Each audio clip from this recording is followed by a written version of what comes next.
Good evening. Welcome to this edition of Northeast Diary. Here we bring you the latest developments from India's unexplored Northeast region. Friends, today we will talk about the community-led fish sanctuary in Garo Hills of Meghalaya. In our heritage section today, we will head towards Mizoram, which is blessed with avian diversity and is a bird watcher's paradise.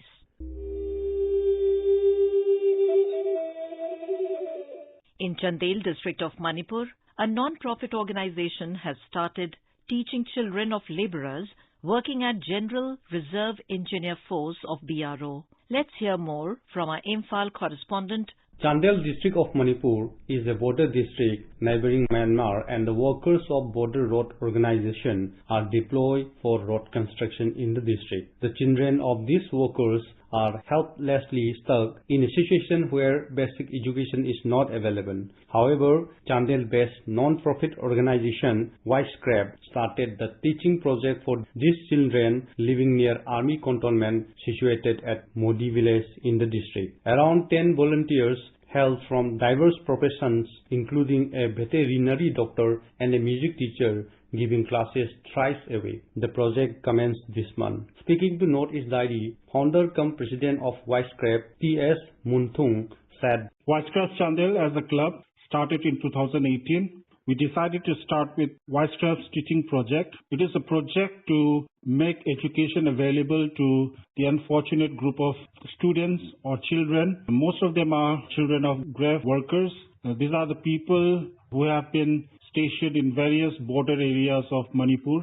Due to the nature of their work, these children are not able to go to schools. And that's how we decided to come together. We have a class of 25 students. Most of them are from Nepali, Adivasi background. Well, the classes are now limited to the Modi area, the region where these grave people are based in. And in the coming days, we expect a couple of more students to join us. We have been blessed by the emphatic amount of responses from people from various backgrounds. Wisecraft's teaching project will continue in 2022 as well. This is JJ Thoksong from Imphal for AIR News, Northeast Diary.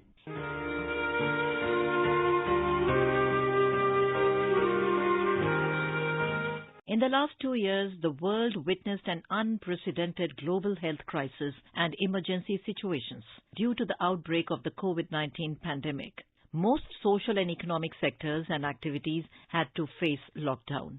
One of the most severe socio-economic impacts of COVID has been the health system's capacity to handle chronic health issues. Such a case has been witnessed for HIV/AIDS.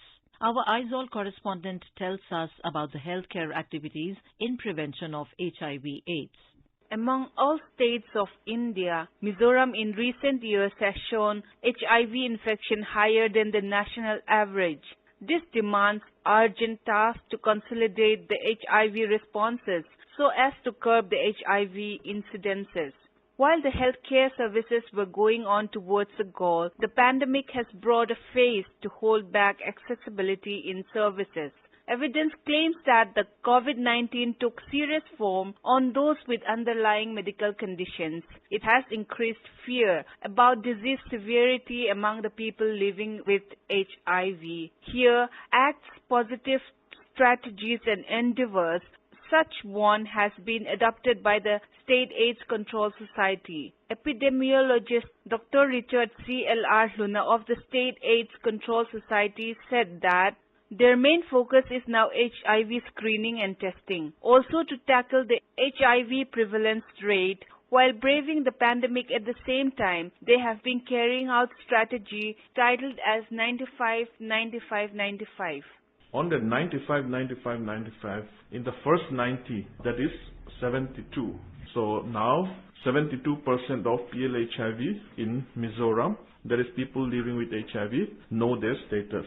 And there are many achievements that we need to mention. We are also seeing a declining trend in the new HIV infection. What unique strategy or intervention that is, we do have the integrated action plan for Mizoram. This is the first of its kind in India, where we included all the NGOs, faith-based organizations, and the community and different departments and our development partners from like WHO, UNAIDS, CDC, USA, and many others. So we come together and form our plan. Also, many NGOs in partnership with the government bodies have come forward and have been providing fast-track services and community-level actions to reach out to the key population. Under the leadership of the State AIDS Control Society, the state has quickly adapted to the strategies to contain HIV/AIDS vulnerability even in the pandemic situation. For Northeast Diary, this is Irene from Aizawl.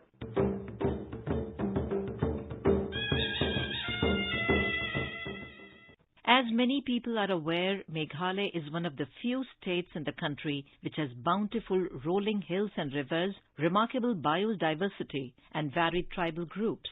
Garo is one of the three major tribes of the state besides Khasi and Jantia, and they have a peculiar way of life when it comes to community participation. Our Shillong correspondent tells us more. The Garo communities residing along the banks of Simsang River under West Garo Hills district came together to create a fish sanctuary 20 years ago so as to protect the fish population of the river and the ecology of Rombagre village and its surrounding areas. With a little nudge from the International Fund for Agricultural Development, by forming a natural resource management group, the villagers have managed to protect the population of indigenous fish species in the river and also create awareness among the community. Now the Songkal Wari Fish Sanctuary, commonly called as Rombagre Sanctuary, has achieved what and how it was projected. It has become the breeding place for fish and it has multiplied into hundreds and thousands and also helps in increasing the fish population through the entire stretch of Simsang River. Bulbul S. Sangma, a member of the Rombagre Sanctuary, shares the reason why the fish sanctuary was created and how it is thriving. Since 1965, we started preserving this fish sanctuary and we were looking for government's assistance, and in 2003, IFAD has helped us. Fisheries Department provided us support for creation of viewpoints as well as Borang in 2013 at Songaki Wari and Wachi Wari. Our ancestors had this tradition to preserve food for food, and now we also preserve fish to offer our deity during our traditional ritual, Agal Makka. We continue to preserve this age-old ritual and also to protect the fish and its dwindling population. The community decided in the presence of our village headmen to preserve our fish and established two sanctuaries at Wachiwari and Songkalwari in the Simsang River. Now our conservation efforts have yielded results and the government department has really motivated us to continue with our conservation effort. The fish population has increased and through people are not allowed to fish from the sanctuary.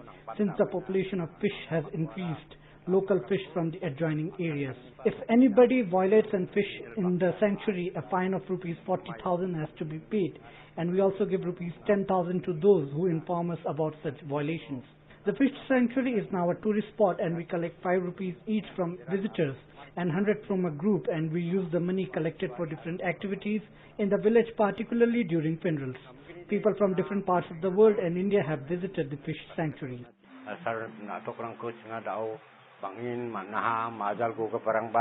It is just because of Rombagre Sanctuary, many other fish sanctuaries have come up in Garo Hills, including the Wachiwari Fish Sanctuary, where endangered fishes like chocolate mashir are thriving, showing the world that it is possible to cater to local needs while protecting free-flowing rivers and nurturing rare fish. This is Rustam for Northeast Diary from AIR News, Shillong. Rajdranji Ruins are seldom missed by discerning travelers visiting the popular destination of Pelling in West Sikkim.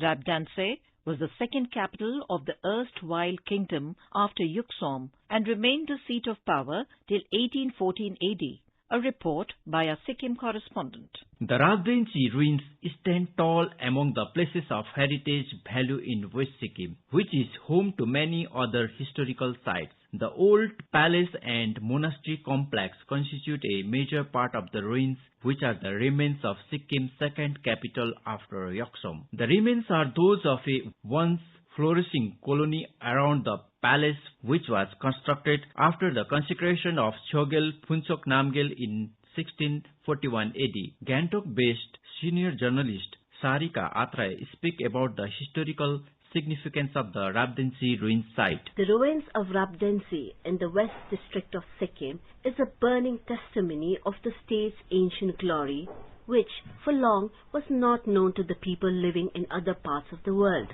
Once a bustling human settlement, Rajdranji, which was the ancient capital of the royals of Sikkim, is now a crumbling ruin that still tells stories of power, glory and intrigue of its 350-year-old history. A mark of the rich history of Sikkim, this beautiful monument was the second capital of the former kingdom of Sikkim after Yuksum and the center of authority and residence of the rulers of the past.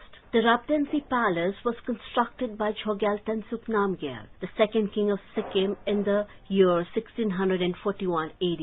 Its lifetime as a capital from 1660 to 1814 was marred by the invasion of the Gorkha army from Nepal, which left it destroyed. What remains now of the once flourishing capital are the ruins of the palace and the many stupas that the royal family offered prayers to. Today, the ruins lie hidden from the main road at a walking distance from the highly revered Pemayangshi monastery. The palace is surrounded by dense forest with a water pond. The scenic view from the top of the ruins scanning across the valley to the mystic heights of the Kanchenjunga range, something to be cherished and etched in memory forever. The main palace is situated in the center of the complex.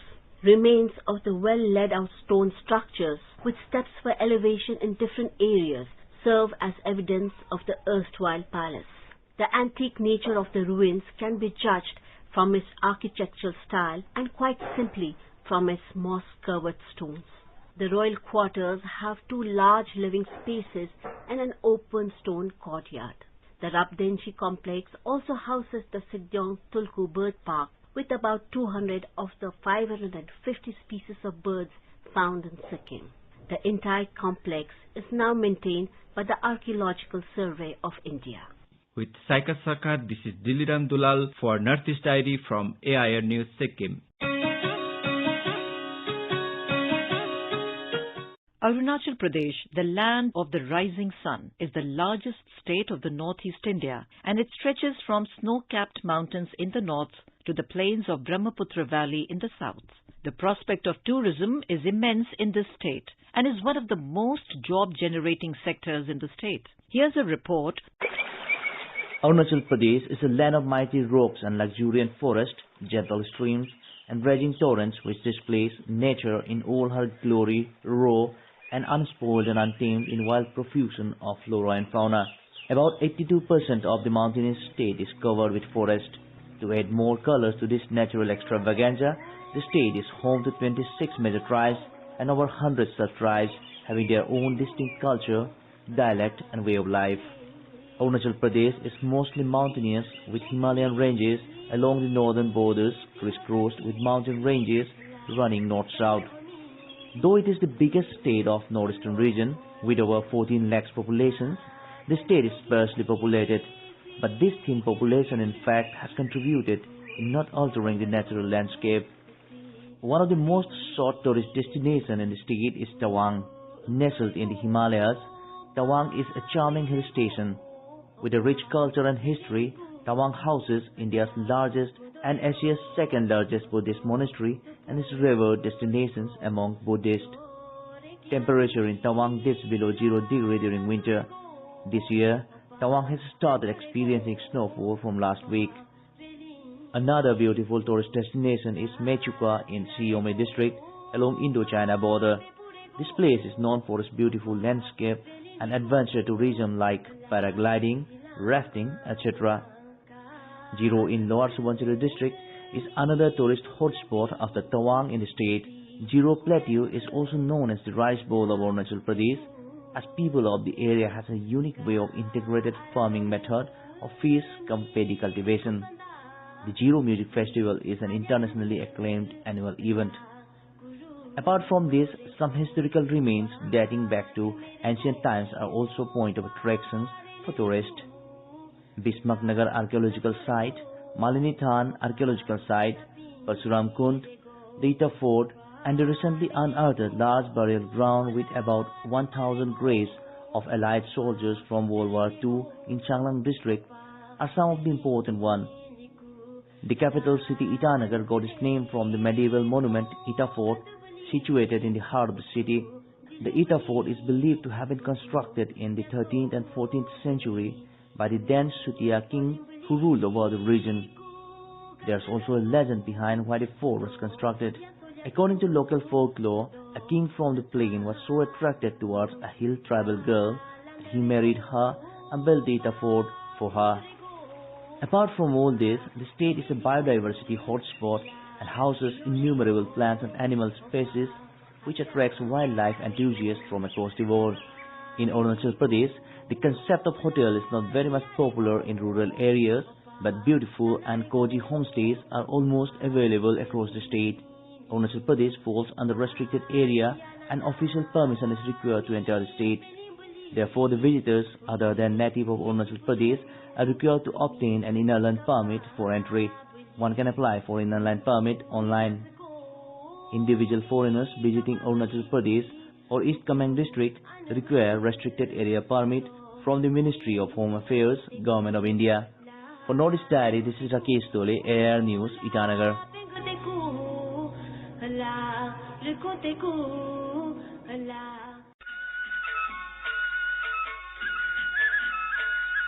In our personality section today, we have with us Dr. Sukamal Deb, who is the Deputy CEO of the Khadi and Village Industries Commission. He is being interviewed by Manas Pratim Sarma. Good evening, Dr. Deb, and welcome to this episode of Northeast Diary. Would you please tell us what are the activities right now in Northeast by the KVIC? As you know, Khadi and Village Industries Commission normally covers two areas. One is Khadi sector and other is Village Industries sector. Under Khadi's program, the previous year, that is 2021, we have given financial assistance to 31 Khadi institutions. Previous year, we have made a Khadi production of rupees around 11 crore. Under Khadi program, we have helped 258 poor rural artisans, mostly women, for having their work set, where they can do their work in their own place, in their own house. So we have given them financial assistance of 1 crore 54 lakhs of rupees, and thereby they have created 258 work sheds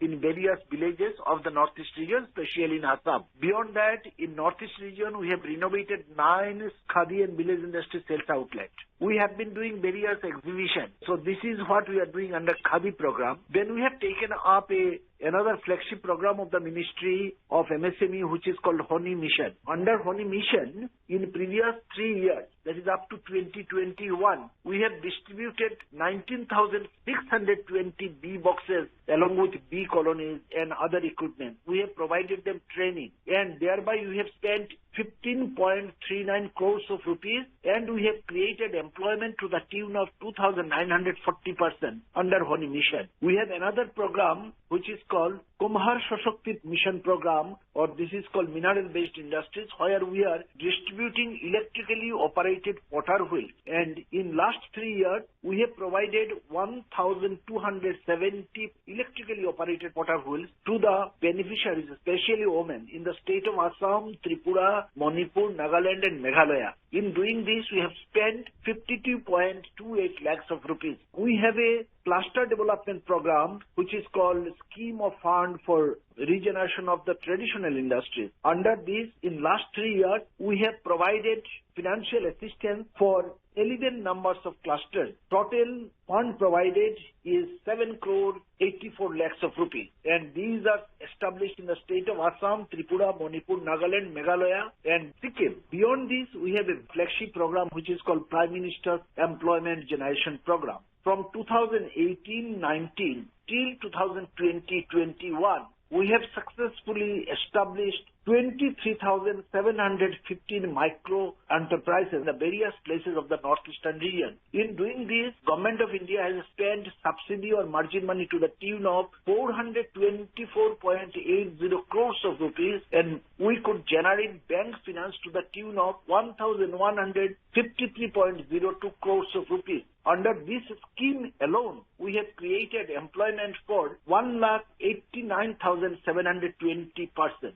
So if we take a total of the employments we have created in last 3 years, it comes to the tune of 2,01,9 139 persons has been given employment in the non-farm sector with the financial assistance from the Government of India as well as from the bank. Current year, we are also working and all these schemes are in the stage of implementation. How did you see the employment creation in Northeast by KVIC? Prime Minister's Employment Generation Program, if someone goes to the village areas, they can visualize that how using the local talent, using the locally available raw material under PMEGP, we could scale such a huge achievement. Then under Khadi program, see the ladies, especially the women of Assam, everyone is a weaver, they are spinner. So we have provided employment to them, we have given them work shed, we have given them the budgetary allocation, and they are working through various Khadi institutions, which are basically NGOs. So through 31 NGOs, each NGO is having a base of average 250 to 300 beneficiaries or the artisans. Through distribution of the bee boxes, we have given employment to around 3,000 people. Through distribution of electrically operated potter wheels, we have given employment to 1,270. And all these are a major chunk of these employments goes to the women and the tribal population. Very recently, in the month of December, we have inaugurated a program in Gwalpara district of Assam. It is called the Rehab program, that is reducing elephant and human attack through beekeeping, through honeybees. So what we are doing in a very natural way without damaging the life of the elephants or the animals, we are trying to save the crops and the public property of the poor villagers by creating an artificial barrier or a fence with the honeybee. So this is one of the beautiful things we have taken up. In Assam this year we have started a new training center which is called Mtdc, Multi-Disciplinary Training Center. It has started operating. We have given training in beekeeping, we have given training in agarbatti industries. A group of 70 tribal women of Assam has been brought under the ambit of Agarbatti Atmanirbhar Bharat program. Under this, we have given them a finance of 35 lakhs of rupees and 70 tribal women have been provided employment, especially under this scheme. In Arunachal Pradesh, last year we have revived a 1,000-year-old craft of making handmade paper. Then in Assam, we have successfully revived a Khadi production center in Baksar district. We have made a world record of distribution of 1,000 bee boxes and colonies, etc. in a single day at Kaziranga, Assam. We have reached out to Majuli, the world's largest river island, where we have penetrated into the remotest places of the Majuli and we have distributed potter wheels. We have given them assistance under Honey Mission. So these are the programs we are doing. In the state of Meghalaya, you know, there is a village called Maulinong, which is the cleanest village of Asia, and there we have, through our Honey Mission program, we have tried to assist, support the villagers and give further boost to the environment. So these are the works we have been doing with the financial assistance from the Ministry of Micro, Small and Medium Enterprises. And finally, would you please let us know your upcoming projects or a new initiative that we are going to see in this year? For this year, under PMEGP, Government of India has allocated 376 crores of rupees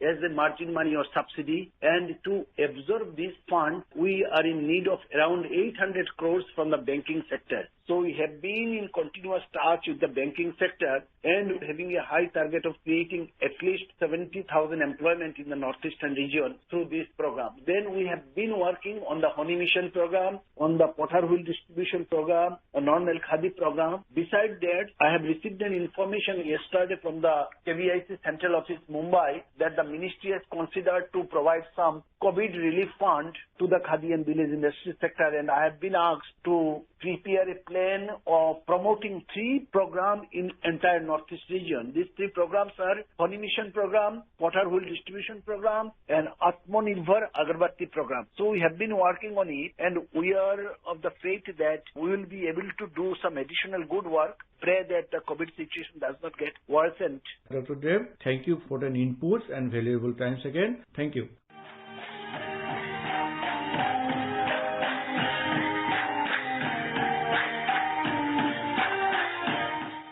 The avian diversity is always regarded as part of a heritage of a particular geographical area because the birds and humans have a social cultural bond since time immemorial. The avian diversity in the world is recorded to be as many as 10,426 different species, wherein the Indian subcontinent is home to 1,375 species.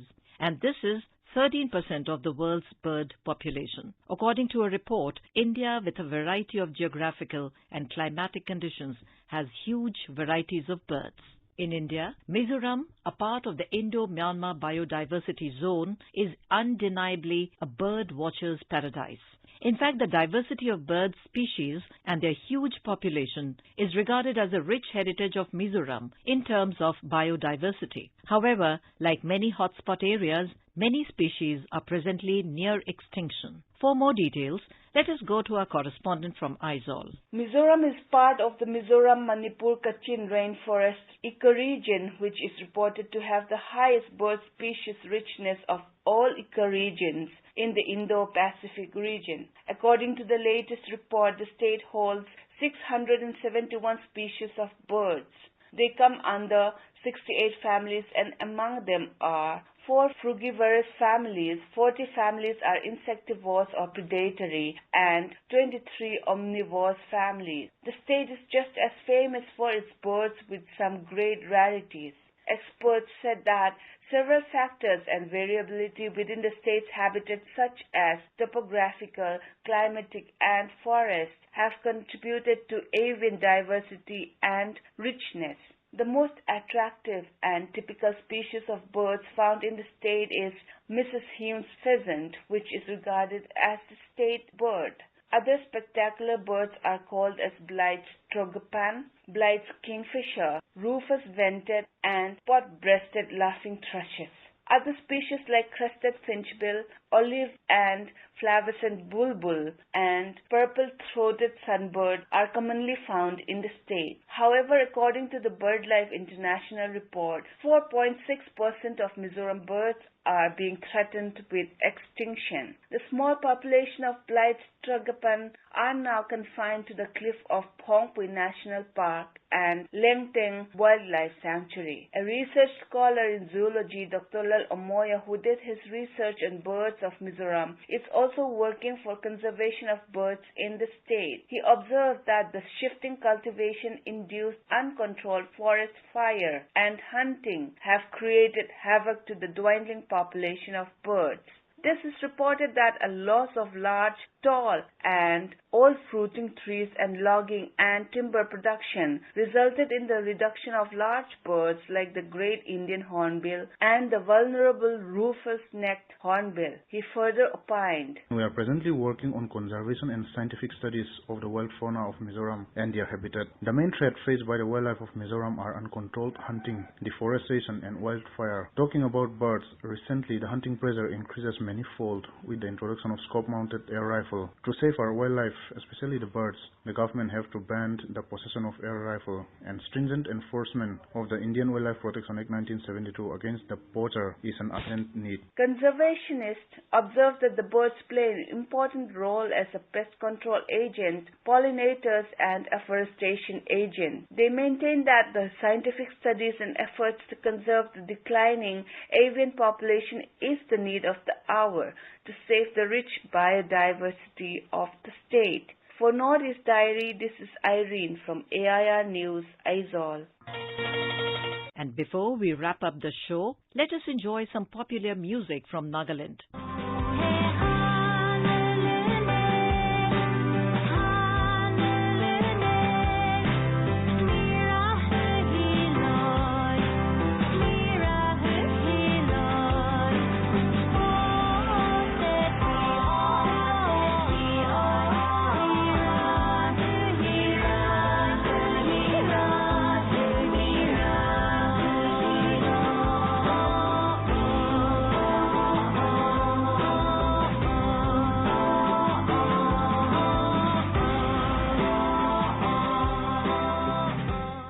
With that, we have come to the end of this edition of Northeast Diary. Do join us next week to hear more stories from this enchanting part of India. Bye-bye.